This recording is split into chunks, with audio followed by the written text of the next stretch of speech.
Viral, TKW Madura harus bayar hampir 400 juta rupiah agar bisa bawa masuk emas 3 kg dari Arab. Sedang viral di media sosial harus membayar 360 juta rupiah agar bisa membawa emas 3 kg dari luar negeri ke Indonesia. Pengakuan itu datang dari seorang wanita. Dia rela membayar uang pajak 360 juta agar bisa lolos. Dalam video yang diunggah dari salah satu akun Instagram, seorang wanita berkacamata mengenakan pakaian dan jilbab serba hitam tengah duduk di sebuah ruangan. Perempuan tersebut menjawab pertanyaan seorang pria yang tidak ditampilkan dalam video berdurasi 16 detik. Dia sempat menyebut menimbang emas yang dibawanya.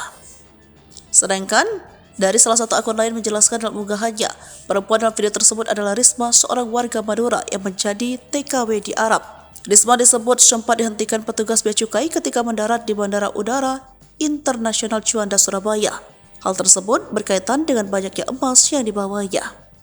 Kepala Seksi Penyuluhan dan Layanan Informasi Bea Cukai Juanda, Irwan Kurniawan, mengatakan video yang viral di media sosial tersebut terjadi di tahun 2023. Oleh karena itu, Irwan menyebut tidak bisa menjawab pertanyaan tersebut, sebab dia harus melapor ke atasannya terlebih dahulu untuk menjelaskan kronologi kejadian.